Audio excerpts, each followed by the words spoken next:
بسم الله الرحمن الرحيم.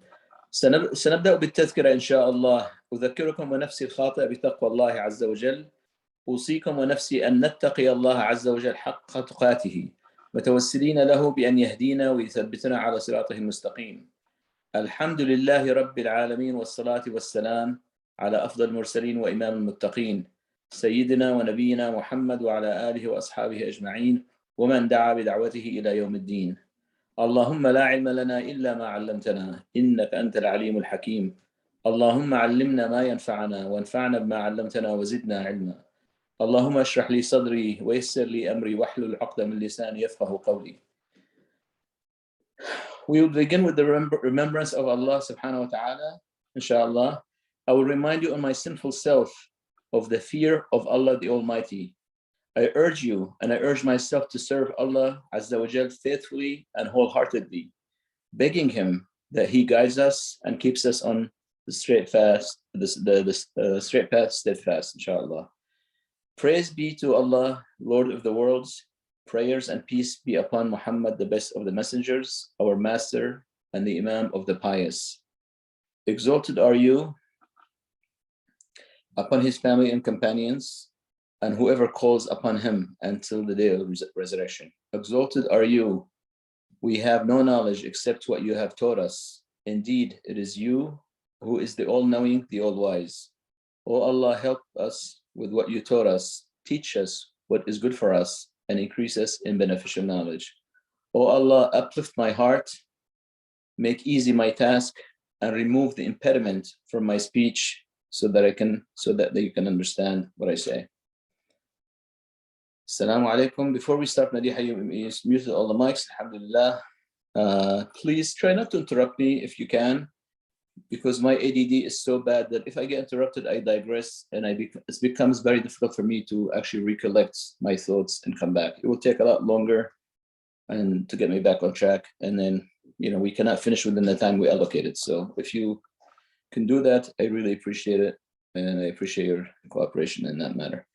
Okay, so we're going to start. Last week, we used references from the Quran that proved without a shadow of a doubt that Muhammad sallallahu alaihi wasallam is in fact favored by Allah subhanahu wa ta'ala over the other prophets and messengers. This evening, we will use the references from hadith and rely on the companions that knew him best, the Muslim scholars who spent their entire lives studying this great man's seerah, sallallahu alaihi wasallam, and character. As you are all aware, I am sure both the Bible and the Torah contain verses that predicted the coming of Prophet Muhammad ﷺ and specified him by name even. I am certain that you can find these books online at the ICPC library and in Ahmad Didat's online library or bookstore. You can find them. The main books I'm talking about, the Ahmad Didat put together regarding this topic, are titled Muhammad, peace be upon him, the natural successor of Christ, peace be upon him. Then the second book is what the Bible says about Muhammad, peace be upon him. And these two books, he also talks about the Jews in the references also. Both Ahmad Didat and Dr. Zakir Naik refer to the Jewish in the Hindu scriptures that also predict the coming of the Prophet Muhammad sallallahu alaihi wasallam. I have many non-Muslim scholars and analysts, researchers, and world leaders that had nice things to say as well. But in the interest of time, we will limit this topic to just Islamic scholars for tonight, Islamic sources only. So let's get started. Bismillah ar-Rahman ar-Rahim. Muhammad sallallahu alayhi wa sallam is in fact favored by Allah subhanahu wa ta'ala himself over all of his other messengers and prophets. قال Rasulullah, أنا سيد آدم ولا فخر. Our beloved prophet said, I am the best of creation and I'm not boasting. It is definitely not a boast, because he sallallahu alayhi wa sallam is simply informing us so that we know his maqam, his station with Allah. So he's only saying that so we know his station with Allah. We believe all of the prophets that came before, that Allah sent to guide humanity. It is true that we do not separate between them regarding our belief in them. We love them all, but that does not mean that we humans must love all of them equally and exactly the same, or that even Allah himself loves them all the same. We cannot make that suggestion. In fact, Allah subhanahu wa ta'ala told us that he favors some over others in Al-Baqarah, ayah 253, when he said, تِلْكَ الرُّسُلُ فَضَّلْنَا بَعْضَهُمْ عَنْ بَعْضٍ مِنْهُمْ مَنْ كَلَّمَ اللَّهُ وَرَفَعَ بَعْضَهُمْ دَرَجَاتٍ. So he said, Allah said, those prophets we favor some over others. Some spoke with Khalil, spoke with Allah directly, and some he gave higher maqams. The 5 Ulil Azm, we spoke about that last week. When Ismail alayhi salam was about to be slaughtered by his father, Ibrahim alayhi salam, what did Allah subhanahu wa ta'ala replace Ismail with, if you remember? Of course, we all know the answer. He replaced him with one great lamb, Kabshan Azim. He replaced Ismail with only one Kabshan Azim, just one lamb. Fast forward to the end of the lineage of Ibrahim sallallahu alayhi wasallam. When we get to the father of Prophet Muhammad sallallahu alayhi wasallam, Abdullah ibn Abdul Muttalib, Walid Rasul sallallahu alayhi wasallam, we find that the father of Muhammad sallallahu alayhi wasallam was also going to be slaughtered. But guess what was his replacement for the slaughtering of Muhammad's father? What was the replacement for his slaughter? 100 camels, 100 camels versus one great lamb. One is replaced with one great lamb, and the other is replaced with 100 camels. That's a big difference, isn't it? That huge difference goes to show that Allah subhanahu wa ta'ala favors some over others, doesn't it? Really? It does to me. So Ismail alayhi salam was replaced with one great lamb, while the father of Prophet Muhammad sallallahu alayhi wasallam was replaced with 100 camels. To me, that can only show how much Allah subhanahu wa ta'ala loves Muhammad sallallahu alayhi wasallam, and how high of a maqam Allah subhanahu wa ta'ala has for Muhammad sallallahu alayhi wasallam. طه ما أنزلنا عليك القرآن لتشقى. عليك ضمير غائب. عليك means Muhammad, on you. It doesn't mean عليك يا إبراهيم or عليك يا موسى or عليك يا عيسى. When it's ضمير غائب, عليك mean everybody knows who we're talking about, because the conversation in the Quran is between Allah and Muhammad. So Allah subhanahu wa ta'ala said in Surah Taha, we have not revealed this Quran to you, O Muhammad, to cause you distress. Allah subhanahu wa ta'ala did not say, we have not revealed this Quran to you, O Ibrahim, to cause you no distress, or O Musa, or O Isa. He did not say that. He said, O Muhammad. He lifted Damir Ghaib. In English, I forget this, what it exactly is now. My mind is racing. So it's, I forget English what it is. But anyway, Damir Ghaib, Allah subhanahu wa ta'ala said, on you, left it like this, alayka, meaning Muhammad sallallahu alaihi wasallam, doesn't mean the other prophets. So let's talk about some of the miracles that the prophets have done through Allah, of course. Allah subhanahu wa ta'ala gave all his messengers miracles, but gave his beloved sallallahu alaihi wasallam the greatest miracle of all. He gave all the earlier prophets alayhim salam visual miracles. Now I want you to pay attention here. Visual miracles, but gave our prophet sallallahu alaihi wasallam a miracle that is lingual through the mouth and auditory through the ears. So he gave them visual miracles, but he gave our prophet lingual and auditory miracle that would last. That auditory miracle and lingual would last till the day of judgment. And we're going to prove the point now. Allah subhanahu wa ta'ala told Ibrahim alayhi salam to divide a bird into 4 quarters and place each quarter on a different mountain. Then call them to join again, and they became a living bird. We all know that miracle. So that's with Ibrahim. He changed Musa's staff to a snake and back into a staff again. And by his permission, Azza wa Jal, he also allowed Musa to part the sea and save his people from Pharaoh. By the permission of Allah Azza wa Jal, Jesus alayhi salam spoke from the cradle, helped heal the lepers, and gave eyesight to the blind, and gave life to the dead. Those are miracles that are actually visual miracles, all of them. They were all great miracles Allah subhanahu wa ta'ala gave to those messengers, sallallahu alayhi wa sallam jami'an. But Allah subhanahu wa ta'ala taught the entire Quran to his unlettered Prophet sallallahu alayhi wa sallam, made him to recite it fully and correctly, and he's unlettered. He didn't know how to read or write. Stored it in his chest. He stored the entire Quran in his chest and shared it with the entire world by speaking it out more than 1400 years ago. transmitted it verbatim to millions and millions of people, Arabs and non-Arabs alike, who also committed the entire Quran to memory. There are millions, maybe 100 millions that know the Quran by heart. And they all stored it in their chests. This is by far more miraculous miracle and far more superior to all the other miracles combined, and I'm going to show you why. Here are some reasons as to why a lingual auditory miracle is superior to a visual miracle. Number one, I'm going to give you 4 reasons. A visual miracle is only for the eyes to see. You only see it by your eyes. While a lingual miracle, while the auditory miracle and the lingual auditory, we're going to combine them, is for the ears to hear and for the hearts to feel. You hear it and you feel it when you speak it. Number one. Number two, a visual miracle is seen with the eyes and appreciated only by an eyewitness. It cannot be captured. And those who did not see it at that time with their eyes cannot relate to it. You have to have been present and have seen it with your own eyes at the time that miracle took place to appreciate it. Once the eyewitness dies, so does the visual miracle. Fast forward 20 years. Let's say, I'm going to give you an example. Let's do an example. For example, you lived at the time, say that you lived at the time of Musa alayhi salam, and you eyewitnessed the miracle of splitting the sea. You saw it yourself, and you were in complete shock as Fir'aun and his soldiers drowned right before your own very eyes. You saw it, you're like, oh my God, they drowned right. You saw the whole thing. You were there at that time, let's assume. Fast forward 20 years. You share what you saw with your 7-year-old son and 6-year-old daughter. They both go, wow, it's a complete disbelief. They love stories like that. They're like, oh my God. So they really get all excited. They ask you to tell them the story over and over again every night.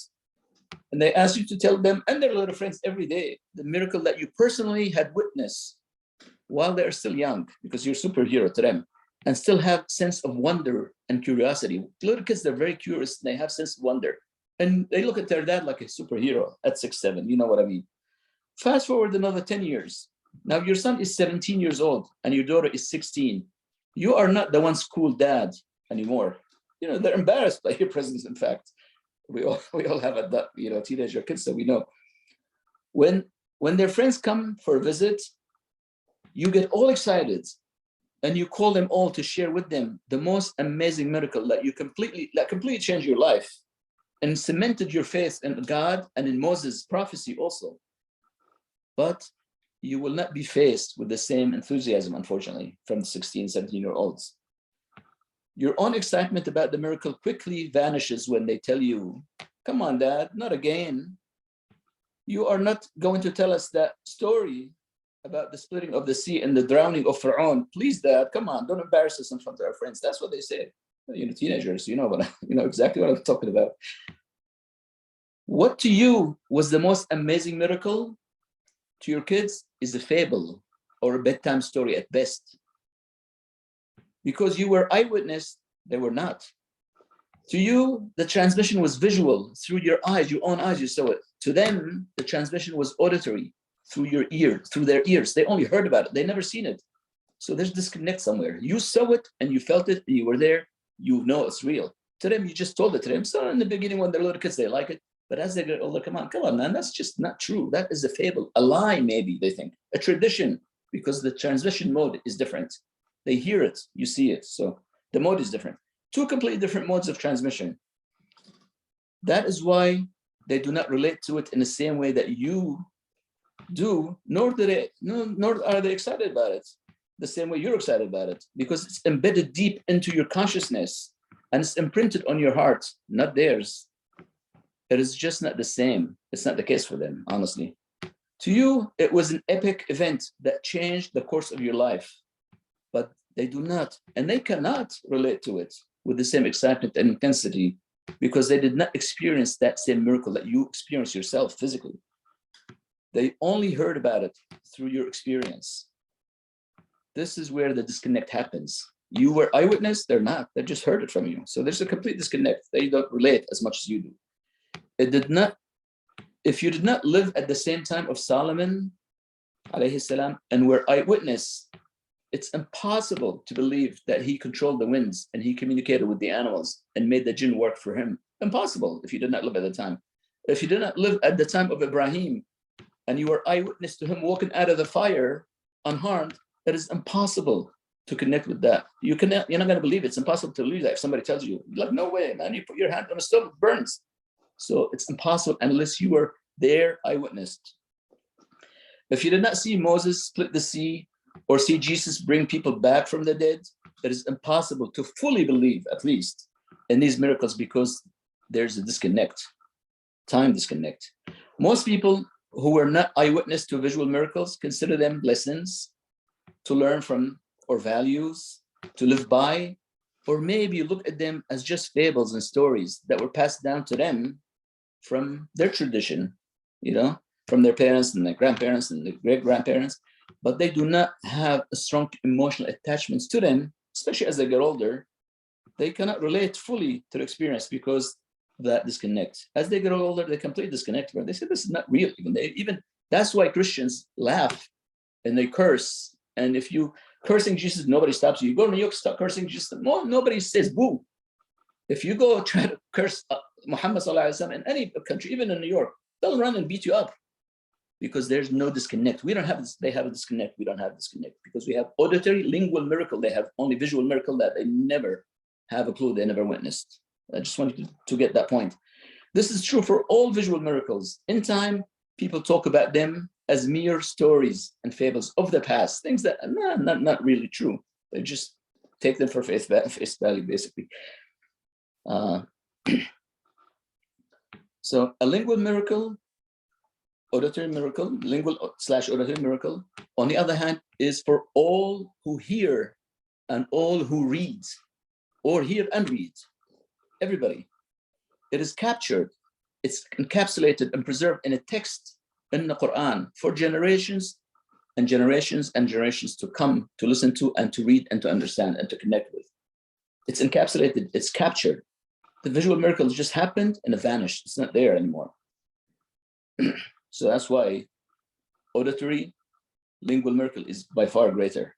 Number 3, a visual miracle mesmerizes the eyes and shocks the eyewitness himself or herself, while a lingual miracle, lingual/auditory, I keep saying one of the two, lingual/auditory, astonishes the minds and moves the hearts for generations to come, not just for the people that lived at that time.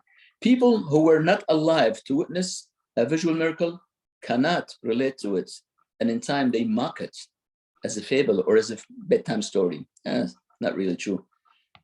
A person who hears or reads the written words of a lingual auditory miracle reflects, evaluates intellectually until he or she is moved and is impacted, and in time appreciates it and believes it and refers to it further and reads into it further, completely transformed by that in his mind and her heart, in the heart and mind. Because you have it there, you can go back and read it again and really get depth and more understanding, and you are completely renewing and refreshing your faith, and you're strengthening and deepening your belief. I think that really is the huge difference between the two. So how about the miracle of the Isra and Mi'raj? Let's talk about the miracle of Isra and Mi'raj.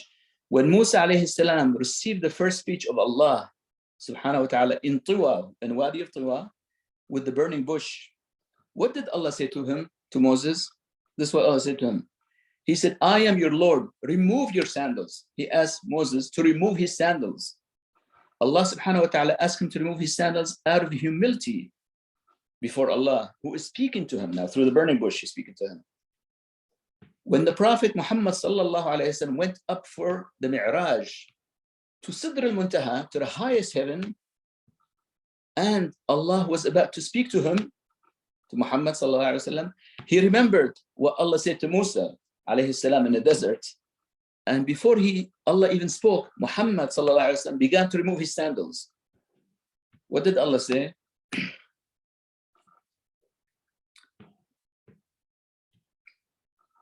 Allah stopped him from doing so. And he told him, as for you, there is no need. Allah told Muhammad, you do not have to take your sandal off, not in the desert, in the 7th heaven. You, Muhammad, do not have to take off your sandals, Allah says. Musa alayhi salam was ordered to take off his sandals in the desert, on earth, in the desert. And Muhammad sallallahu alayhi wa sallam, in the seventh heaven, in Sidr al-Muntaha, was told to keep his sandals on. Now you tell me if that's not favoritism. I will repeat it one more time in case somebody just didn't get it. Musa alayhi salam was ordered to take off his sandals in the desert on earth. And Muhammad sallallahu alayhi wa sallam, in the seventh heaven, was told to keep his sandals on. That goes to show again that Allah subhanahu wa ta'ala is giving Muhammad sallallahu alayhi wa sallam a special treatment, a tafdeel. Allah makes clear for us that he favored some prophets over other. And Muhammad, out of all prophets, is his most favorite. We made the point last week in the Quran. Alayhum salam jami'an. God bless all of them. So if you go to Surah 253, again in the Baqarah, it says, تِلْكَ الرُّسُلُ فَضَّلْنَا بَعْضَهُمْ عَنْ بَعْضٍ. We are all clear what tafdeel and fadl is, I hope by now. It means extra privilege or favoritism or extra consideration to the Prophet.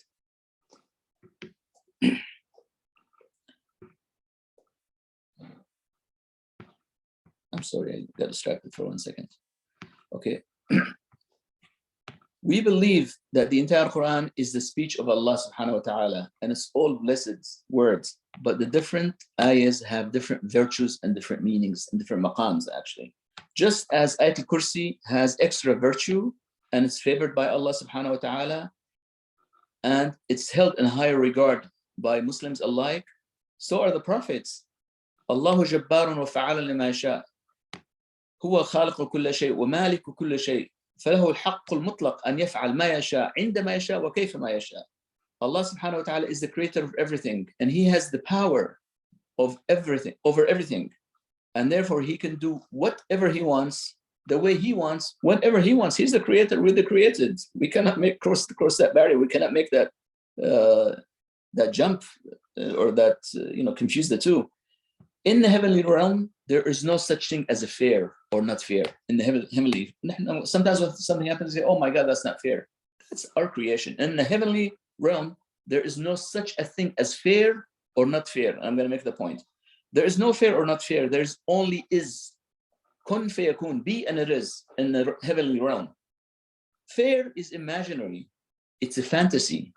It's a mere figment of our own imagination. Fair is subjective at best. We decided by what measure are he saying it's fair or not fair? We're just subjective. It's not really real. The sense of fairness exists only in the human realms. It's our own creation. There is really no such thing as fair as far as Allah is concerned. What is fair anyway? What is fair? If you're to define fair to me, nobody can define what fair. There is no definition for fair. It does not exist. It's all made up concepts that we made up. We decided what fair is. And who made you and I the measuring stick for fair? There is no such thing as fair in reality. There's only what is. If we happen to like it, we call it fair. If we happen not to like it, we call it unfair or not fair. Life just happens. It goes on without knowing the difference between the two. And it doesn't really care either whether you think it's fair or unfair, because that concept is our own making. It's not real. There's no such thing. I would like you all to put your thinking cap on for a second. Listen very carefully to the factual statement I am going to be making right now. And here it is. Please know that for a fact that the best defense for the Sunnah is the Quran itself. I said that last time. The best defense for the Sunnah is the Quran itself. As we discussed last week, and we gave a full session on it. Before last week, we said it's in ayah 65 and 66 in Surah An-Nisa. But I gave a full talk on those two ayahs, as Imtiaz remembers, as you all remember, I think. And until you yourself believe the fact by yourself and for yourself that the Quran is the best defense for the Sunnah, and you become convinced 1,000% that this is the truth, then there could be, if you don't believe that, there could be only two reasons why you don't believe that. And I'm going to list them. You are not reading the Quran often enough, number one. That's the first reason. The other reason, you are not understanding what you're reading. There is no third reason, impossible. So if you don't believe that the Quran is the best defense for the Sunnah, you're either not reading Quran or you're not understanding what you're reading. So it's one of the two. There could be no third reason. Lucky for you, you are in full control. You possess both the illness and the cure. You have the illness, you have the cure. The Quran is right there. You can always go back to it. And if you don't understand it, you can ask. We have scholars better than any other time in history. Nu'man Ali Khan and Hamza Yusuf. And there is never in history existed such scholars, in my opinion, maybe at the time of the Prophet, of course, I don't know. But in the countries where we come from, no time that I recall, we had such high caliber of scholars. MashaAllah, we have no excuse. We have no excuse. Some people are just lazy. They choose to be that way. Once you realize that you are in full control and change must happen now, all you have to do is make a real decision. You know, the word decision comes from the Latin incision. Incision is to cut off, to make a cut, to separate completely. That's the real decision. Real decision is you allow for no other, you make the cut. Once you're operating on a patient, if you cut, you're doing the surgery. There's no going back. So decision comes from the word incision, meaning you make it a cut and there's no going back. That's a real decision. So if you're gonna get something to really happen, you have to make a real decision, not just, I'm gonna do it and don't do anything. So where was I? Once you realize that you're in full control and change must happen right now, if there's no urgency, it's not gonna happen. If you say, I'll do it sometime, when? By when? You have to put a deadline. If you say, I'm gonna do it, when are you gonna do it? Today, tomorrow, 20 years from now? You have to have a target, So if a change must happen, it must happen now, because there's momentum in the power of now. There's momentum. There's no momentum. If you say, I'm gonna do 10 years, I have a lot of time. You're not moving. It's not gonna happen. If you don't have a definite cutoff date, that is not happening. Believe me, I know. All you have to do is make a real decision and follow your decision with consistent action. Not one time. You don't go to the gym one time and you lift weights like, oh my God, that's enough. Now I have muscles. Like, you have to go every single day. Otherwise, no growth. You have to be consistent. Anything that you're really passionate about, you have to stay with it and stick with it. Otherwise, you're just, it's a hobby. It's not really, it's not really real for you. It's just, anyway. So this is a different topic. It's not, it is not complicated. It's simple, it's straightforward. You have to make a decision, real decision, and follow with real consistent action. That's the recipe. There's no magic to it. You know what else? There is no other solution, and there's no magic pill for the Quran. You either have to go to, there's nothing else but the Quran. There's no magic pill. You cannot take anything else. It's right there. There's nothing else. There's nothing else. It's so simple. It's right in front of you. We all have Qurans. So you cannot, go listen to that sheikh over there.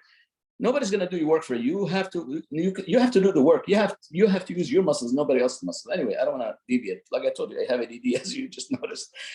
Nobody can do your work for you. Not Imam Hamid, not Madiha, not anyone.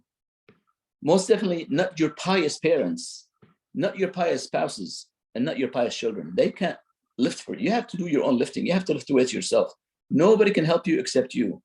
You must do the work, and you must cause the change you desire yourself, because no one else can do it for you. Nothing will change until you make the change. And you develop a new daily habit of reading and understanding the Quran. You have to read and understand. Two things, that's it. You have to read the Quran, and you have to make it a habit. If you do it every once in a while, well, it's not gonna happen. You have to make it consistent daily habit to read the Quran. So let me say something differently. I reiterate what I just said. The best defense of the Sunnah is the Quran itself.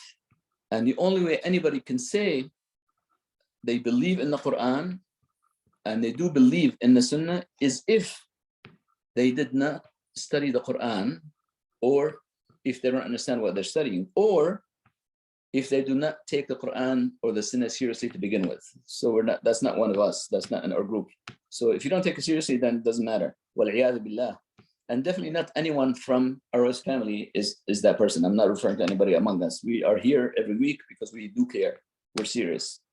An example of how the Quran protects the integrity of the Sunnah of the Prophet ﷺ is to view the Sunnah as the Quran brought to life, because the Sunnah is not only the words of the Prophet, but his actions as well.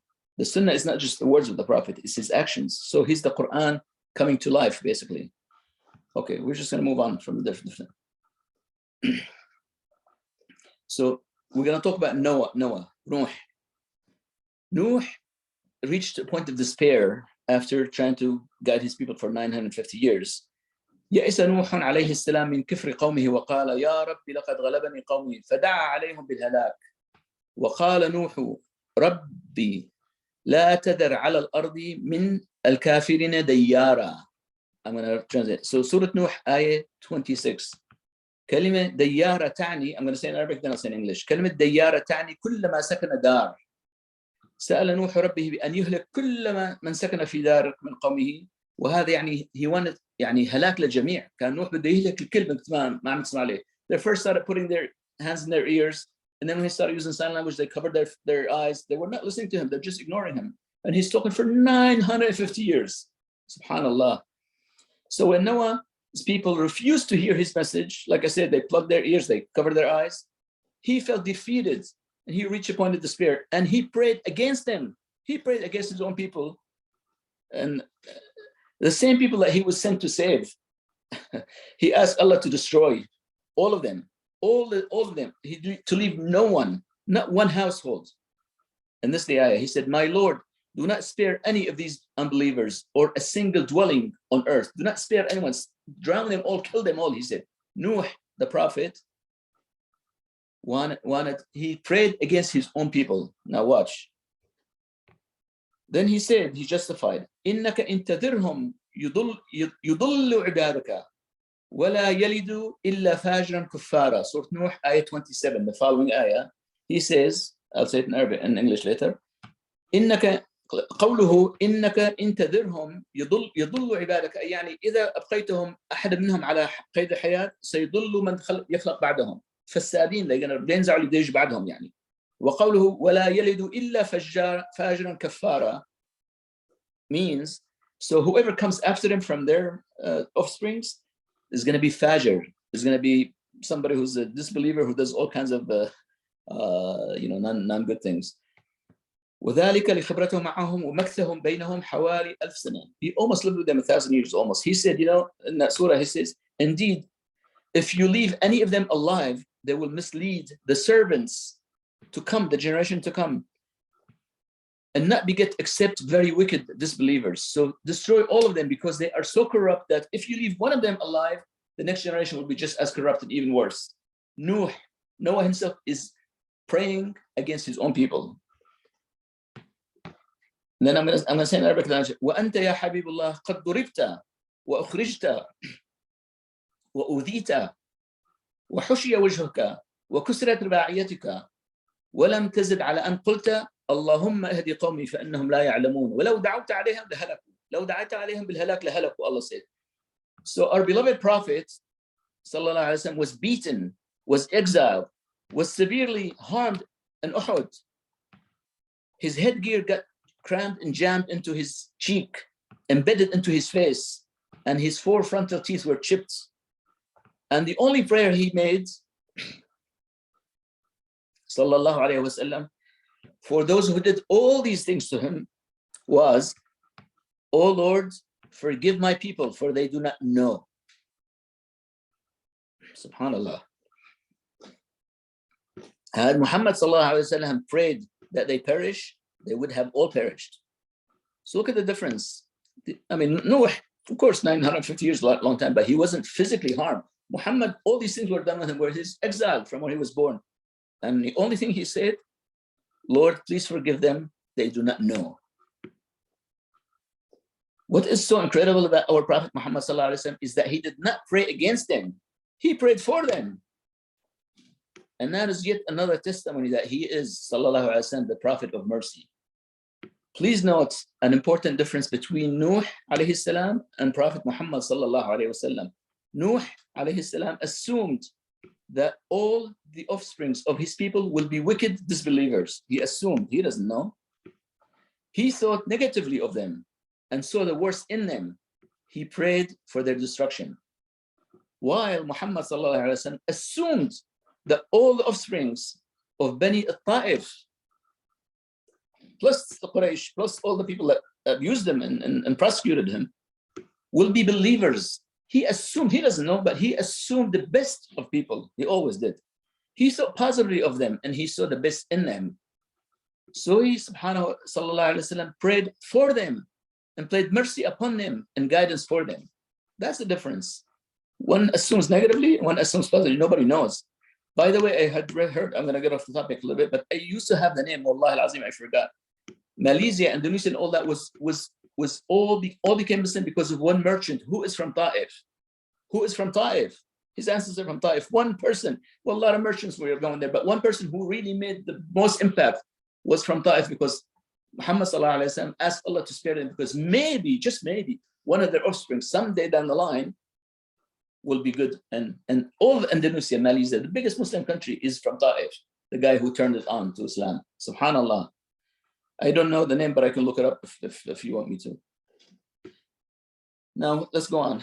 إن كان الله تعالى قد أعطى موسى أنه ضرب بعصاته الحجر فانفجر منها 12 ماء عينا من الماء، فما ذلك الأعجب من الماء الذي ينبع من بين أصابعك. If Allah subhanahu wa ta'ala made water gush from the 12 springs when Moses alayhi salam struck the rock with his staff, that was indeed a miracle, but was not a bigger miracle or more wondrous miracle than water flowing from the fingers of the Prophet Muhammad sallallahu alayhi wa sallam. إن كان الله تعالى قد أعطى سليمان الريح غدوها 10 شهر ورواحها 10 يعني I don't know what that means exactly in Arabic. فما ذلك الأعجب من البراق الذي ركبه في مكة وصعد به إلى السماوات العلى وعاد بنفس الليلة ليصلي الفجر بالأبطح في مكة المكرمة. No, why wonder at the power of harnessing and directing the winds that Allah subhanahu wa ta'ala gave Solomon alayhi salam, when Allah subhanahu wa ta'ala is the one who carried his servant Muhammad sallallahu alayhi wa sallam on a Pegasus from the sacred mosque in Mecca to Aqsa Mosque in Bayt al-Quds, Bayt al-Muqaddas, I think, Bayt al-Muqaddas, or the Holy House, ascended him to the highest heaven and then returned him, sallallahu alayhi wa sallam, to perform the Fajr prayer in Al-Abtah in Mecca in the same night.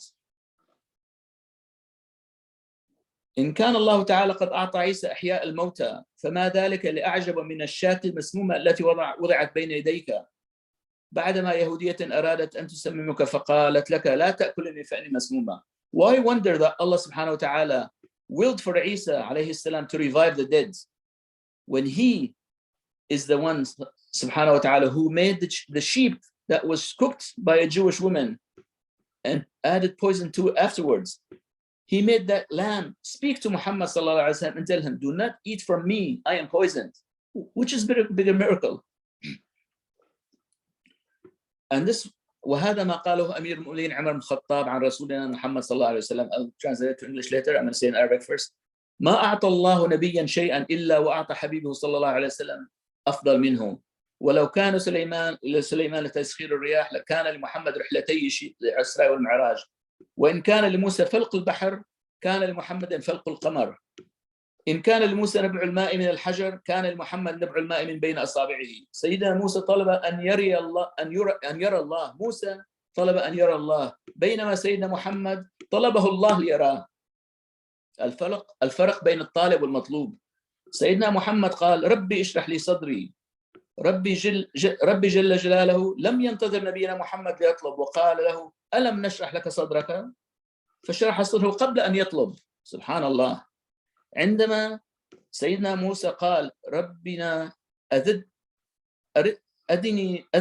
أنظر إليك, let me look at you. When Musa asked, عندما سيدنا موسى قال ربي أذني أنظر إليك, أذني, ربنا قال له لن تراني. قال الله عن سيدنا محمد وما زاغ البصر وما طغى. فإن كان لعيسى إحياء الموتى كان لمحمد حنين الجزع. إحياء الخشب أعجب من إحياء الناس. I'm going to translate it to English as best as I can. The following is what Umar ibn Khattab radiyallahu anhu said about Prophet Muhammad sallallahu alayhi wa sallam. Allah subhanahu wa ta'ala did not give any of his prophets any gifts of miracles except that he gave Muhammad sallallahu alayhi wa sallam much greater and better gifts of miracles. We're talking about miracles now. Allah subhanahu wa ta'ala gave the Prophet Solomon alayhi salatu wasalam the gift of controlling and directing winds. But he subhanahu wa ta'ala gave the Prophet Muhammad sallallahu alayhi wa sallam al-Isra wal-Mi'raj, which is far greater gift. Allah subhanahu wa ta'ala, with his permission, made the Prophet Moses split the sea. But he subhanahu wa ta'ala, with his permission, made Muhammad sallallahu alayhi wa sallam split the moon, which is greater. Allah subhanahu wa ta'ala, with his permission, allowed Musa to make the water gush out of a rock. But Allah subhanahu wa ta'ala, with his permission, allowed Muhammad sallallahu alayhi wa sallam to make water run out of his fingers. The Prophet Musa asked that he sees Allah subhanahu wa ta'ala. Musa asked, can I see you, Allah? While Allah himself asked to see the Prophet Muhammad. The great difference here, who is doing the asking? Allah brought Muhammad to him to see him. Musa asked, can I see you, Allah? Allah said, no. But Allah asked Muhammad to come up for him to see him. The Prophet Musa asked Allah, expand my chest, uplift my heart. While Allah subhanahu wa ta'ala did not wait for Prophet Muhammad sallallahu alayhi wa sallam to ask. And he Azza wa Jal himself asked the Prophet Muhammad sallallahu alayhi wa sallam, didn't we expand your heart and uplift your chest? He didn't even wait till Muhammad asked. He did it before he even asked. Muhammad didn't have to ask. He, Allah Azza wa Jal, expanded his beloved's chest before he asked and without even asking. When the Prophet Musa alayhi salam said, my Lord, allow me to see you, Allah subhanahu wa ta'ala answered in the negative, no, you will not see me. While Allah subhanahu wa ta'ala brought the Prophet Muhammad sallallahu alayhi wa sallam to the seventh heaven, told us the eyes of the Prophet did not swerve, nor did they stare or transgress. When you see nadar, when you see seeing is a physical phenomenon, is not spiritual. So people who say Mi'raj is spiritual, I disagree personally. I don't know enough. But from being a doctor, being in the business, seeing is physical. Seeing is, imagining is spiritual. But when you say nadara, meaning you looked with your eyes, not with anything else. So to me, I could be wrong. Isra and Mi'raj is both physical and spiritual. I could be wrong, but that's my opinion.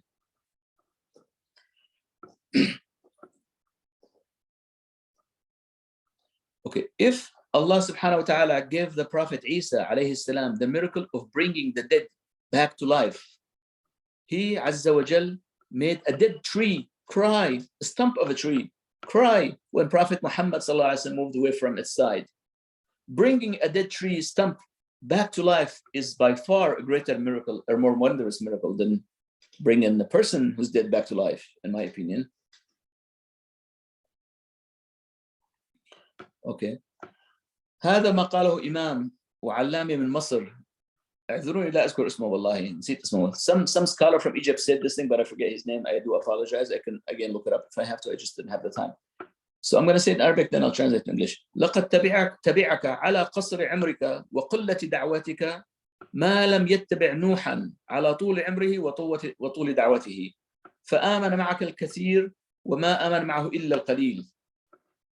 لو لم تجالس إلا كفء لك ما جالستنا، لو لم تآكل إلا كفء لك ما أكلتنا، ولو لم تتزوج إلا كفء لك ما تزوجت إلينا، ولكنك جالستنا وآكلتنا وتزوجت إلينا وركبت الحمار وأردفت خلفك ووضعت طعامك على الأرض تواضعا منك يا رسول الله يا حبيبنا بأبي وأمي أنت يا رسول الله. I'm going to translate to English as best as I can. The following is what an Egyptian imam and a scholar said about Prophet Muhammad. Forgive me, his name escapes me. I don't have his name, but I can look it up. But look at the words. Look how nice the words are. Many more followed you, although you lived a shorter life. You called people to Islam for less years than your brother Noah, who lived many more years and called people to Islam for much longer time, but only if you followed him. Only if you believed and followed him, while many believed and followed you. Now he's talking about Muhammad sallallahu alaihi wasallam. If you were not to sit except with people of your maqam, you would have not sat with us. And if you were not to eat except with people of your status, you would have not eaten with us. And if you were not to marry except from your class, you would have not married from us. But you sat with us, you ate with us, and you married from us. You rode a donkey and allowed us to ride behind you. You humbled yourself and sat and ate on the floor with us. O our beloved Prophet, we would sacrifice our fathers and our mothers for you. سيدنا إبراهيم ونبينا محمد نالوا شرف الخلة، ولكن الخليل محمد أعظم من الخليل إبراهيم. وهناك 5 أدلة من القرآن. أول واحد، الخليل إبراهيم يصل لخليله بالواسطة، وهكذا أرى الله تعالى إبراهيم عليه السلام ملكوت السماوات والأرض بالواسطة. إنما الخليل محمد يصل لخليله بلا واسطة، حتى كان منه قاب قوسين أو أدنى. سورة النجم آية 9. The second reason, the second difference between Muhammad and Ibrahim. الخليل إبراهيم تكون مغفرة ذنوبه في حد الطمع. كان طمعانا خليل إبراهيم، والذي أطمع أن يغفر لي خطيئتي يوم الدين. That's what he says. الخليل إبراهيم تكون مغفرة ذنوبه في حد الطمع. كان طمعانا، وقال بالقرآن: والذي أطمع أن يغفر لي خطيئتي يوم الدين. سورة الشعراء 32. إنما الخليل محمد مغفرة ذنوبه في حد اليقين. قال تعالى في الآية الثانية من سورة الفتح: ليغفر لك الله ما تقدم من ذنبك وما تأخر ويتم نعمته عليك ويهديك صراطا مستقيما. يقين، it's not طمع. الخليل إبراهيم قال: حسبنا الله ونعم الوكيل في المحنة. أما الخليل محمد قال له الله: يا أيها النبي حسبك الله ومن أتبعك من المؤمنين. سبحان الله. الأنفال 64. الخليل إبراهيم قال: ولا تخزني يوم يبعثون، ولا تخزني يوم يبعثون. الشعراء 26. إنما الخليل محمد قال تعالى: يوم لا يخزي الله النبي والذين آمنوا معه. التحريم سورة آية 8. الخليل نمبر 5. الخليل إبراهيم سأل ربه وقال: واجعل لي لسانا صدق في الآخرين. الشعراء 84. إنما الخليل محمد ربه قال له: ورفعنا لك ذكرك. الله قال لمحمد: ورفعنا لك ذكرك. سورة الشرح آية 4. فينزل عليه سيدنا جبريل ويقول له: يا محمد هل تدري بما رفع الله لك ذكرك؟ فأجاب محمد: الله أعلم. فقال له جبرائيل: السلام يقرئك السلام ويقول لك: يا خليلي إني رفعت لك ذكرك بأني جعلت اسمي لا يذكر إلا ومعه اسمك. سبحان الله. So I'm going to translate to English. Sayyidina Ibrahim and Nabiya Muhammad, both of them, they have the honor of khilla. Khilla means friendship with Allah. They both gain the honor. So the Khalil, the friend of Allah, is from the biggest fada'il, the best fada'il. And there are 5 differences between the two though, between Ibrahim and Muhammad. Both the Prophet Ibrahim and the Prophet Muhammad earned the high honor of the friendship with Allah. But Allah subhanahu wa ta'ala's friend Muhammad was more favored of the two to Allah subhanahu wa ta'ala. And here are 5 points of evidence from the Quran itself that shows the favoritism. So Al-Khalil Ibrahim يصل لخليله بواسطة. I'm going to repeat in Arabic so I can translate it in my mind. الخليل إبراهيم يصل لخليله بالواسطة، وهكذا أرى الله تعالى إبراهيم عليه السلام ملكوت السماوات والأرض. The Prophet Ibrahim عليه السلام did not have an unveiled and up close access to Allah. He never saw Allah unveiled, and that is how he was shown Allah through and his kingdom through the heavens and the earth, behind the veil. However, إنما الخليل محمد يصل لخليله بلا واسطة حتى كان منه قاب قوسين أو أدنى. Surah Al-Najm, ayah number 9, it says, the Prophet Muhammad sallallahu alaihi wasallam had direct, up close access to Allah in ayah 9 of Surah Al-Najm, which said, until he, subhanahu wa ta'ala, sallallahu alaihi wasallam, the Prophet, meaning the Prophet, until he was within 2 brackets or less from Allah. He was up close. He wasn't behind a veil. Number 2, I didn't translate them into English but I'm going to do them as I'm speaking. Khalil Ibrahim تكون له مغفرة الذنوب في الحد الطمع. When Ibrahim wanted to have forgiveness, he was actually being greedy. When he asked Allah to forgive him, he was just being out of self-interest greedy. He said, there's ayah that says, وَالَّذِي أَطْمَعُ أَنْ يَغْفِرَ لِي خَطِيئَتِي. I am being greedy by asking Allah to forgive me on Day of Judgment. He's saying, he is admitting in the Quran, وَالَّذِي أَطْمَعُ أَنْ يَغْفِرَ لِي. I pray out of self-interest that he forgives me on the Day of Judgment for my mistake that I made. Ibrahim says, he just lied, white lie. In Surah Shu'ara 22. But however, Prophet Muhammad, it says, he was actually guaranteed that he's forgiven. It says, لِيَغْفِرَ لَكَ اللَّهُ مَا تَقَدَّمَ مِن ذُنُوبِكَ وَمَا تَأَخَّرَ. Allah is going to forgive your sins, whatever happened and whatever didn't happen yet. Allah, and he will bless you and he will set you on a straight path. So Allah voluntarily forgave whatever happened and whatever may happen in the future, he says. So it wasn't out of greed, like in the case of Ibrahim. I hope I'm using that terminology. I could be off a little bit. I do apologize. Al-Khalil Ibrahim قال حسبنا الله ونعم الوكيل. Khalil Ibrahim said, I will leave my matters to Allah and hopefully he will help me in hardship. Ibrahim said that. While Muhammad sallallahu alaihi wasallam, Allah said to him, Allah said to Muhammad, Ya ayyuha nabi hasbuka Allah wa man tabi'aka. O Muhammad, O Prophet, enough for you, Allah, and for those who will follow you. Allah's blessing is enough for you and those who will follow you. Allah said to Muhammad. It's not the other way around. It's again, who's doing the asking?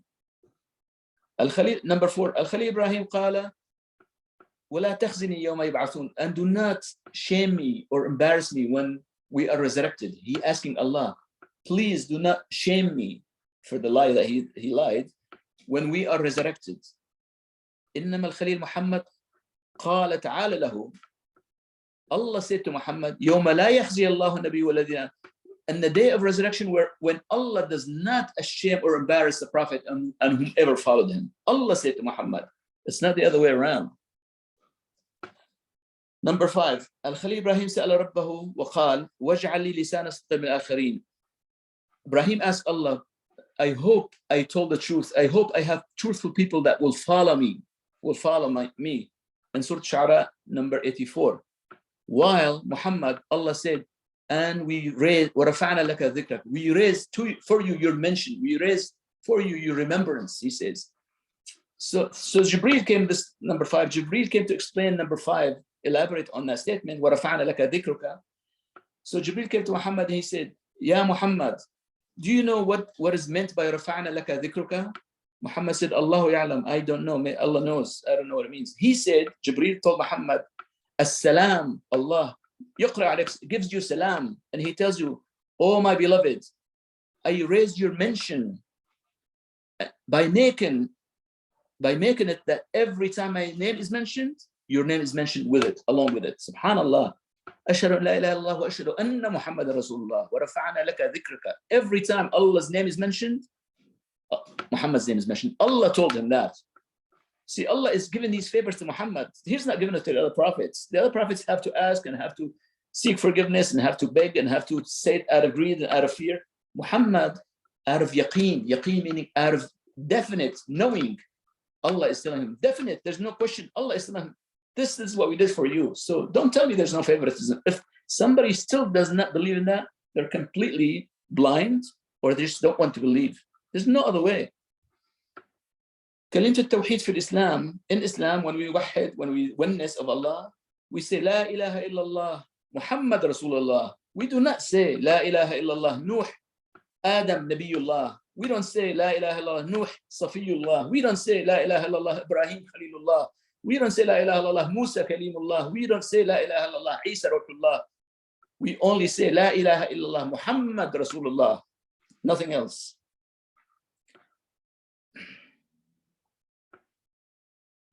There's no deity worthy of worship except Allah, and Muhammad is his servant and messenger is the servant and the messenger of Allah. Plain and simple, and that's it. We don't bring in any other prophets for a reason. Allah said that's how it's done.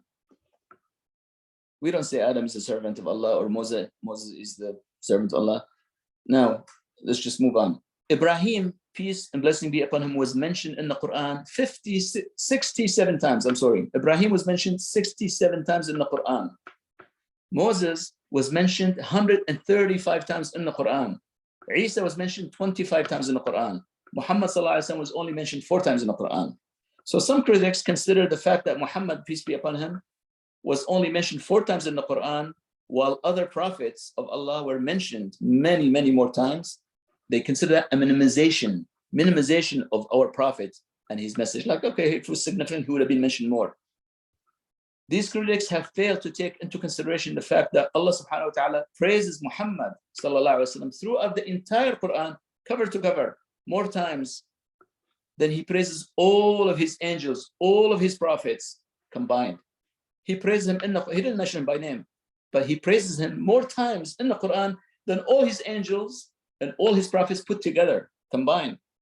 Allah subhanahu wa ta'ala honored Muhammad sallallahu alaihi wasallam with the exclusive maqam of intercession. Exclusive, nobody can intercede except Muhammad sallallahu alaihi wasallam, which is the highest status possible, and it supersedes anything that any of his creations had ever come close to. And if that's not enough, Allah subhanahu wa ta'ala spoke his most magnificent speech through the tongue of his most beloved prophet, Muhammad sallallahu alaihi wasallam. So although it is true that Muhammad sallallahu alaihi wasallam is mentioned less times than the other messengers, but it's also true that we would have not known about any of these previous messengers, or worse yet, the only thing we would have known about them, peace and blessing be upon all of them, would be the twisted version transmitted by the Jews, or the evil lies and the vile corruptions our Christians brethren have inherited from the Jews and believed as truth, forgetting the very fact that all of the noble messengers of Allah are exemplary human beings that are chosen by Allah himself to relate his sunnah and to guide us all. But they say Noah had sex with his daughter, and some horrific things I heard from my Christian friend, and he says only Jesus is pure, but all the other ones were corrupt, were drunkard, and all kinds of things. You all heard him. Among these exemplary messengers, Allah Azza wa Jal chose the best of the messengers, his most beloved and his most kind, the seal of prophethood and the mercy to the whole worlds, all worlds, animal kingdom and inanimate objects, plants, animals, humans, everything, jinn, everything. Worlds mean not just the human worlds, means everything in between.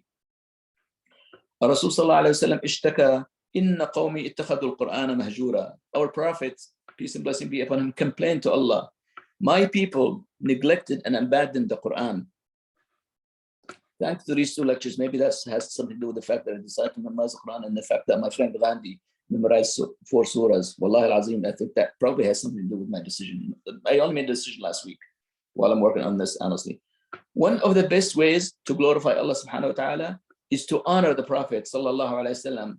And to honor the Prophet, no, let me repeat that. One of the best ways to glorify Allah subhanahu wa ta'ala and to honor the Prophet sallallahu alaihi wasallam is to read the Quran. It's the best form of ibadah, reading the Quran inside and out, the 5 daily prayers, not during the 5 daily prayers, outside them. That's the best form of ibadah, reading and understanding by thinking about it, by reflecting, contemplating. You can't just read it and not know what you read, which is the majority, sadly, the majority. And I'm guilty of that too, but the majority of people do not know what they read. They have no clue. Among us, the Muslims, the unable want to do something but cannot do it. Some people are handicapped, they can't do it. The lazy can fast and they can help themselves and others, but they do not want to do it. That's the difference. Some people just can't do it because of physical barriers and obstacles. But some of us are just purely lazy. They just don't choose, they choose not to do it. That's a choice.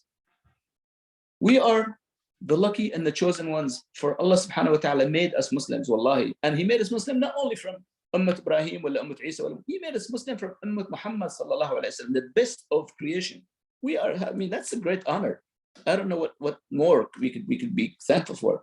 Not any Muslims. He made us Muslims from the ummah of his most beloved Prophet sallallahu alayhi wa sallam. The least we can do to glorify Allah subhanahu wa ta'ala and to honor Muhammad sallallahu alayhi wa sallam is to read the Quran. That's the least we can do. The lazy Muslims are merely basking in the barakah that is given to this ummah, and the free blessings that come with the blessings of being Muslim from Ummah Muhammad sallallahu alaihi wasallam. Some Muslims sadly talk a good talk, but they do not want to walk the walk. The majority, I would say. As they say here in America, you talk the talk, but you don't walk the walk. They think they get a free pass into paradise without moving a muscle or moving a finger, literally. That's what some Muslims do, and you guys know that to be true. They may have knowledge, but sadly, they do not turn their knowledge into beneficial actions. They don't do anything with that knowledge. They are considered hypocrites because they have not internalized the teachings and the sunnah, and had they done so, they would be in action. They would be doing something if they actually understood what they read. But they don't do anything because they don't understand what they're reading. Allah Azza wa Jal says those hypocrites, may Allah, he said about those that are hypocrites, may Allah protect us and not make us among those that deserted the Quran or are hypocrites, inshallah. Wallahi al-Azim, all of us should be reading the Quran daily. Maybe 30 minutes in the morning and 30 minutes at night. Or if that's too long, 15 minutes in the morning, 15 minutes at night. Or 5 minutes in the morning and 5 minutes at night. And if we cannot decide, if we're going to dedicate 10 minutes a day to the Quran, something is really seriously wrong with us. We have 24 hours. If you cannot dedicate 10 minutes to the Quran, something is really wrong with us, not with the Quran. Read at least one page in the morning, one page at night. I mean, that doesn't take long. Nadi, how you came on? Is it too late? I have about maybe 10 more pages to go. Go? I'm gonna continue. Okay, I'm almost done actually, but maybe. Okay, that is not asking too much. One page in the morning, one page at night, and it's not really much time, honestly. If we're not spending time reading Quran, we are wasting time doing some other stupid things, insignificant things. If we cannot make the time to read 2 pages a day from the speech of Allah Azza wa Jal, something is seriously wrong with us. We should be ashamed of ourselves. Wallahi, we should not even call ourselves Muslims. The believers say, we hear and we obey. Sami'na wa ata'na. You hear and you obey. If you're not obeying, that means you're not really a Muslim. You're not a believer. You have to obey. And the Quran says, do. It doesn't say just learn. It says more do's. I gave the number one time. It says so many times to do, many fold, like 100 times more than learn. Learning for the sake of learning is useless. Learning, you have to convert it to action. If not, you are really not learning. You're not learning. You're not among the believers. It says in the Quran, قالوا سمعنا وأطعنا. أطعنا meaning we put into action. That's what أطعنا means. We don't just say, okay, fine. We hear to gain beneficial knowledge and we obey. That's what that means. Obeying means following the beneficial knowledge with beneficial action. What else could it mean? Tell me if you think I'm wrong, tell me what else could it mean? How else would Allah would want us to obey except by action, through actions? What would he want from us? He doesn't even need our actions.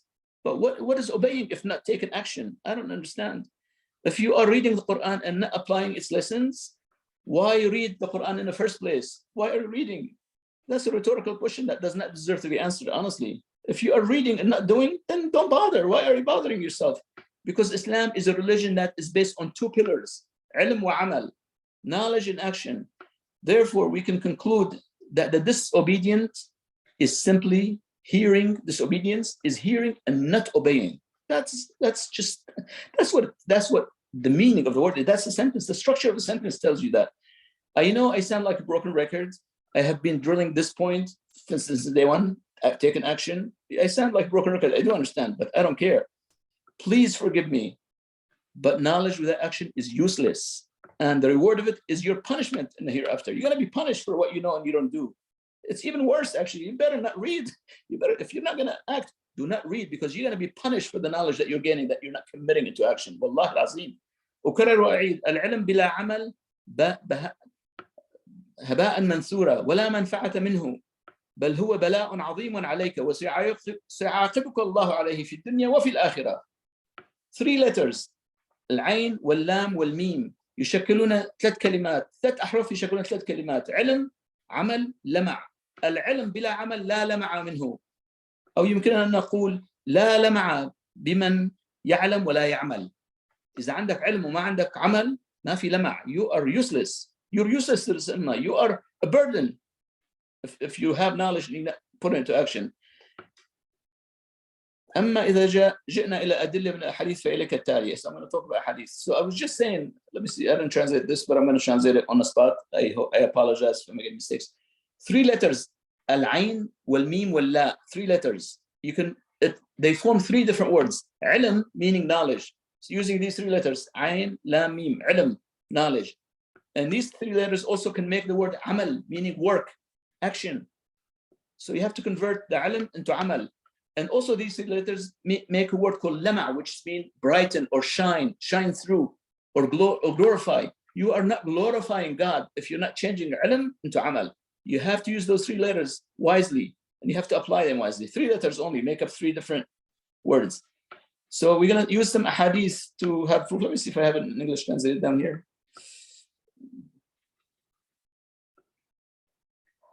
I don't think so. Okay, there's a section I did not translate, but I did not have the chance to translate, but it's kind of long, but let's see. Okay, I'm going to do my best. I'm going to say it in Arabic first, and hopefully I'll formulate the words in my mind as I'm doing it. عن جابر, this is hadith. We're going to go to hadith now. عن جابر بن عبد الله قال رسول الله صلى الله عليه وسلم أعطيت 5 لم يعطيهن أحد من الأنبياء قبلي. I was given 5 things that none of the prophets were given before me. صلى الله عليه وسلم said in hadith. نصرت بالرعب مسيرة شهر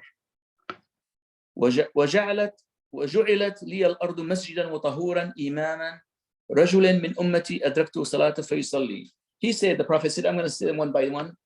I was given victory after a month of walking. You know, when they walked to Mecca, he was given victory, and he was horrified and scared and had so many incidents, but he was victorious at the end of that migration. And the whole earth was made as a masjid tahuran, pure masjid for all his ummahs to follow. You can pray anywhere in the world. So those are 5 things, 5 benefits he was given over all the other prophets. And it was halal for me when we have a war to take I hate the word that they use for that, but the ghanaim, the booty. I hate that word, but it was halal for him to take whatever I forget the other name for it, but anyway. So you know what I mean? Anything that he can gain from the army after they beat them, whatever, any weapons, any armors, anything like that, any sheep, anything, it was halal for him to take. Allah made it halal for him to take because they were poor. The Muslims were poor. They needed weapon, they needed meat, they needed anything. So it was made halal for him to do, while for others it was not halal. So number 4, other prophets were sent to their own people only, while I was sent to humanity at large, to all the worlds, not just this. And he was given the right of intercession, which nobody has but him. So those are 5 things. Rawahu Bukhari wa Muslim. So إنه صلى الله عليه وسلم من يجوز الصراط من الرسل. روي البخاري. Too many things. Okay, I'm not gonna. And he was the first one who's going to enter paradise. That's one other thing that he gave besides those 5 things. He was the first one who will knock on the door of paradise and enter. It will be open for him. So he said, I am the best of creation and I'm not boasting, which we talked about before. So, the other thing is all that we said last week, all the prophets were called, Ya Muhammad, Ya Isa, Ya Musa, Ya Nuh. But Allah subhanahu wa ta'ala never called the prophet by his name. He said, O messenger, O prophet, to honor him. He never called him by his first name, which is a huge honor. And there's nothing wrong with calling people by the first name, especially if Allah is doing the calling. But still, Allah gave him so much more dignity by calling him, oh my messenger, oh my prophet. He never said, oh Muhammad. He never said that. Just by calling someone Muhammad, you are actually honoring them just by calling him that name. His wife Aisha never said my husband. His wife Aisha never said my husband. His daughter Fatima never said my dad, my father. His nephew Ali never said my uncle. His uncle never said my nephew. His best friends, Abu Bakr and Umar, all the companions never ever called him by his name, nor did any of them ever narrated Muhammad said. They never said Muhammad said, Qala Muhammad. They never said that. Rather, they all called him, O Prophet, O Messenger of Allah. They all said, the Prophet of Allah said this and this and this. They never called him Muhammad. His wife never called him Muhammad. She called him Prophet. That's an honor. With all these relationships our Prophet ﷺ had with all those different people, for all different classes of people, all different tribes, Muslims and non-Muslims, Jews, Christians, everybody, different leaders from different countries, different regions, different religions that existed, all different traditions that exist at that time, believers, non-believers, from all walks of life, all these people, all of them, with kingdoms and everything like that, big institutions, official institutions, they all call him Prophet Muhammad. None of them said, "Oh Muhammad." Non-believers, kuffar, foreigners, Qurayshis, from all walks of life, everything, institution, nobody called him Muhammad. They all called him Prophet, whether they liked it or not. They respected him. Whether they loved him, whether they wanted to kill him, still they respected him. They honored him as a prophet. They called him Prophet Muhammad. Even his worst enemies honored his prophethood. Whether they listened to his message or not, whether they obeyed him or not, whether they followed him or not, whether they loved him or hated him and wished him dead, they all respected him and they honored him by calling him prophet or messenger of Allah subhanahu wa ta'ala. He encapsulated in the Quran by Allah subhanahu wa ta'ala himself, and in the Seerah, all the books of any legitimate institution and all the books of any religious tradition, not just persons, all respected him as they were commanded by Allah. They all said, قال النبي or قال رسول صلى الله عليه وسلم. They even add. So that's a great honor. Even though some knew him for 40 years and had called him Muhammad in the past, some people who before he became prophet, they called him Muhammad in the past. But once Iman has entered their hearts and they believed in his message, they believed in La ilaha illallah Muhammad Rasulullah, they no longer could see him alayhi salatu wasalam, as a friend, as a husband, as an uncle, or as a nephew. They only can see him as a prophet. They could not but address him by what Allah subhanahu wa ta'ala himself addressed him with. They only referred to him as an-Nabi or Rasulullah, subhanallah. As I said last week, generally speaking, and from my personal experience, the people who are closest to you are the least impressed by you. That is such a funny thing. No matter how successful or talented or gifted you might be, they have seen you at your worst, and they have known you. They have known your weaknesses. They've seen your flaws. They saw you in your underwear. They know how faulty your character is. Nothing that you can do could impress them. Impossible. My mom, first of all, I mean, she goes to different chiropractors whom I trained, who I know I'm much better than them, but she does not benefit from my work. She benefits from theirs. This is so funny. That's a human phenomenon. We can all pretty much fool the others by putting up a public facade or face or a mask, and we can hide behind us all our weaknesses, our personality flaws that we have. We succeed in doing that to the public who doesn't know us, but it's impossible to hide all the time from the people that live with you 24/7 for many years. It's impossible. Impossible because you have to put down your guards at one point, take off your public mask at some time. Now, that's why I'm saying Aisha called him, she didn't call him my husband, she called him Nabiyullah. ذلك فضل عظيم يؤتيه الله من يشاء والله ذو الفضل العظيم. Surah Al-Jum'ah, Ayah Rabi'ah. This is the tafdeel, the favorism of Allah, which He gives to whomever He wills. And Allah is the only one who favors, the Almighty. Surah Al-Jum'ah, Ayah 4. مثل الذين حملوا التوراة ثم لم يحملوها كمثل الحمار يحمل أسفارا بئس مثل القوم الذين كذبوا بآيات الله والله لا يهدي القوم الظالمين. Surah Al-Jum'ah, Ayah number 5. I'm going to translate this one. I have it in English, luckily. The likeness of those who entrusted, the likeness of those who are entrusted with the law of Moses, yet apply it not, is the likeness of a donkey that carries loads and volumes upon volumes of books. He neither understands, benefits not from the heavy load of the books that it carries for a long distance and many years without taking any action based on the knowledge in the books that is on its back. So you're carrying books on your back, it doesn't mean you're a scholar. If you don't know them and apply them and read them, you're like a donkey who's carrying a load on his back and he has no clue what he's carrying and what's contained within those pages. Wretched are those who deny the revelation or lie about what the ayahs of Allah mean, and Allah guides not the wrongdoing, the transgressors, to the straight path. Jum'ah, ayah number 5. One final thought I would like for you all to understand and internalize, hopefully, and to part with. We're almost coming to an end here. Hoping that you will share it with anyone and everyone you love, like, or care about, is this most important fact in Islam that every Muslim must fully understand and must come to terms with and must accept unconditionally, simply because Allah subhanahu wa ta'ala says so. As we shared in the last hour, we shared so many things, but we're coming to an end here. If anyone does not believe in hadith mutawatir, I'm explaining to you what hadith mutawatir is, the biography of the Prophet Muhammad sallallahu alaihi wasallam, and that was frequently and continuously, recurrently mentioned hadith. The person who doesn't believe in that, that's called hadith mutawatir. Hadith mutawatir means it was frequently mentioned by trusted sources over many, many times, and many of them, that's called mutawatir, from one to another narration, mutawatir.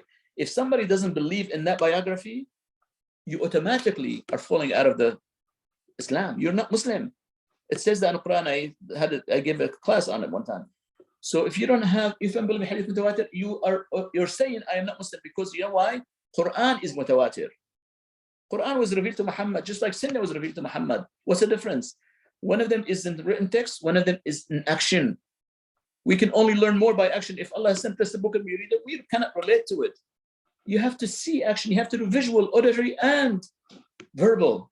We have seen, he's a walking Quran. He's a manifestation of the word of Allah.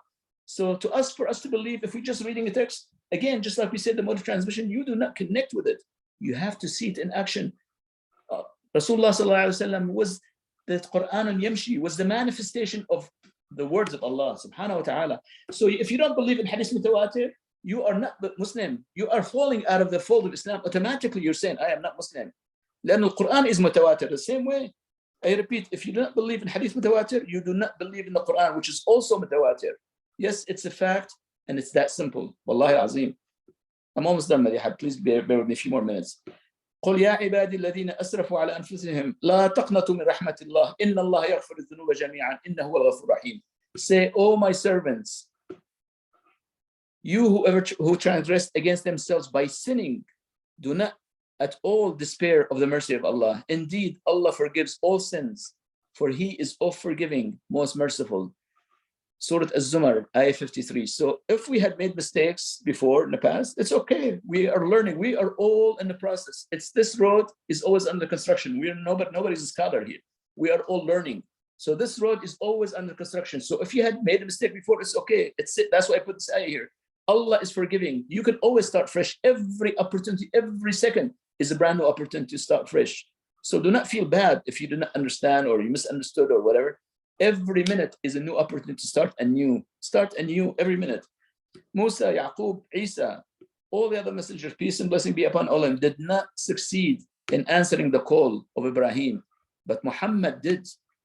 Islam is the answering the call of Ibrahim. Only Islam is the answering call of Ibrahim. Muhammad was the only answer to our father Ibrahim's prayer when he said, رَبِّنَا لِيُقِيمُوا الصَّلَاةَ فَاجْعَلْ أَفْئِدَةً مِنْ النَّاسِ تَهْوِي إِلَيْهِمْ. We Muslims are the manifestation of Ibrahim's legacy. And that would not have been possible without the mercy, the teachings, and the forbearance, and the guidance of our beloved sallallahu alaihi wasallam. So if you don't believe in that, you are not even a Muslim. Don't even bother, in my opinion. The footprints of our father Ibrahim sallallahu alaihi wasallam in Mecca serves as a reminder to all of us Muslims that he initiated the oneness of Allah subhanahu wa ta'ala in the land of Iraq and solidified it with the help of the angels and his son Ismail by building the Kaaba, the first house of worship in Mecca, the birthplace of Muhammad sallallahu alaihi wasallam, who established the oneness of Allah in Mecca and brought it to Yathrib, Al-Madinah, and established the first Islamic state in Al-Madinah, the birthplace of Islam and the city of our beloved sallallahu alaihi wasallam chose as his resting place. The footprint of Ibrahim in Mecca and the tomb of the beloved Prophet ﷺ in Medina are set as permanent reminders that summarize the struggles those two great men endured then, so that we Muslims today are enjoying their labor. It is not the footprints, it's who stood in those footprints. And it's certainly not the brass and the decorative brass that covers the stones of the tomb. It's who's behind the walls and inside the tomb. Sallallahu Alaihi Wasallam. Our beloved Prophet said, I am the best of creation and I'm not boasting. And that we know why he said that. I promised last week that I will leave you with one last thing, with one factoid that shocked me when I first learned about it. And I believe it may also have the same impact on some of you, maybe not. I'll be shocked if you all know it and not the only one who doesn't know it. To understand the meaning of the word qareen, to understand the word of the meaning of qareen, let's look at the etymology of the word, the root word of qareen. Qareen comes from the word qarana, meaning befriending or getting close to or pairing with. And it's why the legal contract agreement between two people is called qaran, aqd qaran they call it, meaning legitimizing by writing it. Qaran meaning to actually legitimize something. Qareen is to come close to or join with essentially making two people one, basically. When you say aqd qaran, when two people get married, you actually write legal aqd qaran, meaning you are making two one. A couple, you make them as a set, a husband and wife set. Here's common definition of the word qareen, and then I'm going to leave you in very, very shortly, maybe 5 more minutes, inshallah. Friend, spouse, mate, partner, an equal, duplicate copy, one of a pair, double, connected, joined, united, linked, or harnessed. Those all mean qareen. Qarana means finding similarities. Qarana, not qarana. Qarana meaning finding similarities. You're comparing to find similarities. And yuqarin, verb means he's looking for commonalities and similarities between two things. So the word qareen, I want you to know the word qareen, which was a foreign word to me, and that's what I'm getting to. To me, a qareen essentially means your other half. Isn't this how Americans joke when you go to a party that's supposed to be for couples and you go by yourself to say, hey, where's your other half? They always say that, Americans. Isn't that the case? So that to me was shocking revelation, and I'm gonna get to the point. For the purpose of this talk, let's agree that qareen is your other half, or your twin, or your constant companion. Let's forget all the other meanings. So twin, other half, or constant companion is called qareen. Every time someone is born into the human race, he or she has another half, a twin, a constant companion that is born into the jinn race. Identical twin of you is in the jinn race. That jinn constant companion is from the army of Iblis, and he's definitely not your friend. His only mission, in fact, that constant companion, is to derail you, is to actually make you commit sins so you can end up in the hellfire. That's the army of Iblis. The qareen is you, version of you, in the army of Iblis. That's the voice in your head all the time. Don't do this, maybe this, maybe that. That is the qareen. Waswas, the voice that never shuts up in your head, that makes you not do good things. Don't do this, because if you do this, you're gonna have less money. If you go this, you're gonna embarrass yourself. If you go to whatever, all these negative things that you hear, that's the qareen. That's your duplicate from the jinn that is born just for you, specifically for you. Every time somebody's born, a specific exact duplicate copy of you is born in a jinn, and it rides you. It rides you like a donkey. It's riding you all the time till you die. From the day you're born till the day you die, you have qareen, meaning companion, meaning constant companion, a twin. Listen to this. Hopefully our qareen, no, I don't want to go there. I'm talking about the spouses. Hopefully a spouse is not a qareen, is a supporter, but I don't want to go there. That's a nasty joke. Okay. Some of us sadly are in double trouble because they have a spouse who's a qareen. Also, that's leading them to no good, or every time they want to say, no, don't do it. No, don't do it. There are people like that. Their wife stops them, their husband, both, could stop them from doing something that they know they should do in Islam. Oh, don't go Umrah, because if you go Umrah, we're going to be $2,000 too short. There are people like that. Or don't do this, or don't go feed the hungry because we're going to have $500 this, we don't have money. Or if you're going to buy a book and gift someone something, don't gift them, because we all know these things. I don't want to go into that. So now the qareen is the voice inside your head that's always whispering to you and never shuts up. The voice inside your head that's always talking to us, talking us out of doing good things, such as waking up for the night prayer, or waking up on time for the Fajr prayer, or praying sunnah, or not praying sunnah and nawafil. Don't pray, don't waste time. Or don't read 30 minutes of Quran a day. Why are you wasting time? Or don't fast on Mondays and Thursdays. That's very hard. or putting together, don't put together the garage sale for the purpose of charity, because you got to be go begging people for clothes and all that. That's the Qareen telling you not to do these things. Helping others who are in need or are in the midst of hardship, don't help them. Everybody has a problem. What do you think? We don't have a problem? Finding a million reasons why you should not get involved in any activity that could help others. That's a Qareen in your head. At least that's my understanding of Qareen. I have heard the word Qareen mentioned before, actually. Remember, I've only been praying for 3 years, so I have mentioned the word Qareen, but it was foreign topic to me. And the fact that I'm skeptic by nature, I paid no mind to it. I'm like, okay, that's voodoo stuff. I don't care. Nor did I care to find out what it was, to be honest with you. But let's see what happens. To make a long story short, and to see how much you knew about the Qareen yourself, find out for yourself. Don't share. Just find out for yourself and keep the answer with yourself. Here is what I had not heard before from any scholar I followed. I follow many scholars, believe me. I never heard from them, and trust me, I follow too many, that at the end of namaz, when we salli, when we say, Assalamu alaikum wa rahmatullah, Assalamu alaikum wa rahmatullah, what do we say that for? We say, number one, for the angels, the Raqib al-Atid, we say, Assalamu alaikum. They're writing all of these, so we sallim. And we also say, Assalamu alaikum to all the Muslims on this side, because we stand in a row. And when we turn to left, we say, Muslim, Assalamu alaikum to all Muslims. But who else do we say this to? Our Qareen, who could be on the right, on the left, he could be on top of your head, he could be inside your bones. We also say, although he's our enemy, we're hoping, we say, Assalamu alaikum wa rahmatullah, the mercy of Allah is upon you. Maybe he will soften, he or she. Maybe he will soften. Maybe he will not be too hard on us. Maybe he will not derail us. Maybe he will take a day off.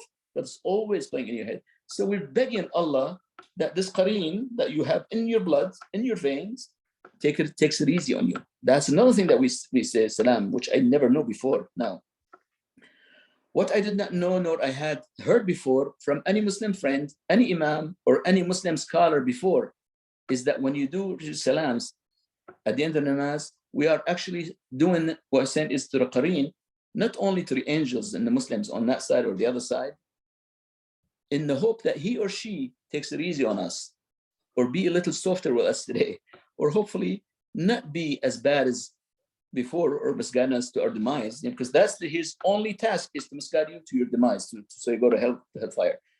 All of the Qareens have one task and one task only, to derail us so that we end up in the hellfire. All of the Qareens work for Iblis, and none of them means well, and none of them is Muslim. Now watch. Now here is the shocker. Here's what shocked me personally. The only Qareen, hear me out, that is Muslim is the Qareen of Prophet sallallahu alaihi wasallam, Muhammad sallallahu alaihi wasallam. That's the only Qareen who's Muslim. You probably know that. And if you know that, I'm shocked even more. Here's the evidence from the Quran. Surah Qaf, ayah 27. قال قرينه ربنا ما أطغيته ولكن كان في ضلال بعيد. Allah subhanahu wa ta'ala said in this ayah that this believer will blame his Qareen, the evil other half or the twin, for derailing him, making him go astray on the day of judgment. But as we see from this ayah, the Qareen is defending himself. The Qareen is Shaitan in this case, denying and defending himself, saying, "Oh Lord, it was not I that seduced him to transgress, but he himself was in deep sinfulness to begin with." So the Shaitan, Qareen is Shaitan, of course, or the army of Shaitan, is justifying, is defending himself. He's going, I don't do it. He was sinful himself. I whispered to him, but he was bad to begin with, basically. Here's another evidence from Hadith, and then we'll conclude. قال رسول الله صلى الله عليه وسلم ما منكم من أحد إلا وقد وكل به قرين من الجن. There is none from you except that he has a qareen that was designed specifically for him. وقالوا وإياك يا رسول, and you too, Muhammad? They asked me, he said, yes, even me. However, Allah helped me, made my qareen Muslim. So my qareen, instead of fighting me, he guides me and he protects me. Sallallahu alayhi wa sallam. His qareen, he's the only qareen that ever lived and that will ever become Muslim. He, instead of like derailing Muhammad, he helps him, he protects him, and he guides him to the truth. Subhanallah.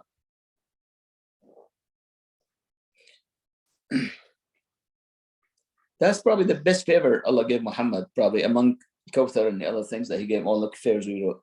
Okay. Either way, okay, we're almost done. That fact actually about Qareen, which I kind of knew vaguely what Qareen is, I had no idea, shocked me. As you know, I only been praying for 3 years. To learn that the only Muslim Qareen is the Qareen of Muhammad sallallahu alaihi wasallam is the biggest shock of my life personally at that point. Did that shock you guys? I don't know. You'll be honest with yourself. Did you know that? If you know that, then I'll be shocked because you all know you didn't tell me. That's the other shock. That could be worse than this one. Either way, I ask you all to appreciate this most powerful tafdeel. Share it with others and educate others that the only Qareen is Muhammad's Qareen sallallahu alaihi wasallam. As I mentioned earlier, or at least once in every talk I mentioned, be a proud Muslim. We are all part of this. We're either part of the problem or we're part of the solution. You're either part of the problem, you're part of the solution. There's no other things. So please live as an active Muslim, and don't die passive or die passively. Actually, you're going to live active or you die passive, either way. I did not learn the Qareen thing from any Imam, not from Umar Sulaiman, not from Nu'man Ali Khan, and definitely not from Riyad al-Qadi, not from Fadl al-Samurai, not from Ratib al-Nabilsi, and not from Muhammad al-Shanqiti. Those are the scholars that I follow closely. And sadly, not even from my #1 Muslim scholar, the American Hamza Yusuf. I did not learn anything about Qareen from any of those people who I followed for years. Madiha knows that. In fact, I have never even heard any of my go-to Muslim scholars speak about Qareen ever before, or explain it in such an easy, simple way that you cannot forget it, that stays in your mind. Of course, it took my favorite and my most beloved Imam and scholar to teach it to me in such an easy way that I will never forget. It was none other than our Circassian Hamza Yusuf, Imam Hamid. I love this man. He is the one who taught it to me. I was shocked when he told me that. Imam Hamid himself, I have never heard from any of these people that I follow for 30 years. I've been following Hamza Yusuf, never heard anything about Qareen. Maybe I didn't look, I don't know. I urge you all to please support him in his mission and tell all your family members and your friends to join in and support him as well. Jazakumullahu khairan. I know for a fact that Imam Hamid has only one goal and one goal only. Wallahi al-Azim, I know without a doubt, is empowering Muslims through education and application of knowledge. Education and application, they have to go together. One doesn't do without the other. And I'm done basically. إذا أصبت فمن الله وإذا أخطأت فإنه مني وأسأله المغفرة سبحانك اللهم وبحمدك أشهد أن لا إله إلا أنت أستغفرك وأتوب إليك أسأل الله حسن الخاتم لكم ولي وآخر دعوانا الحمد لله رب العالمين والسلام عليكم ورحمة الله وبركاته. I'll say in English. All that I said that is correct is from Allah subhanahu wa ta'ala. Anything that I said that is incorrect is from me, and I ask Allah His forgiveness. If I offended any of you, it was not intentional. Please forgive me. The last thing I want to say is Alhamdulillah, always and forever. I ask Allah for good ending for us all, you and me. Ameen. I'm done. Jazakallahu khairan. Barakallah feek. MashaAllah. Did you know about the Qareen of Umar ibn al-Khattab? La wallah. The Qareen of Umar ibn al-Khattab is afraid of Umar ibn al-Khattab. Any direction Umar go to, his Qareen ran away from him. That's in the hadith. But he's not Muslim though. He's not Muslim. The only Muslim is, you're right, Prophet Muhammad sallallahu alaihi wasallam's Qareen. A'anani Allahu alayhi fa aslam.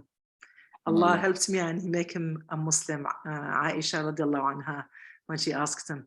But Umar ibn al-Khattab's Qareen was afraid of Umar. So Barakallah feek, Jazakallah khairan. Ahsant, wallahi, we have to listen to this audio over and over again, because the more we hear about the beauty and the goodness and the characteristics, how Allah subhanahu wa ta'ala described Muhammad sallallahu alaihi wasallam, the more we love our beloved Prophet Muhammad sallallahu alaihi wasallam. Barakallah feek. Wallahi, it takes a lot to do all the research. You put it together nicely, mashallah. Fadlullah, wallahi, it's not my doing. Alhamdulillah. Tfaddalu. Oh, sorry.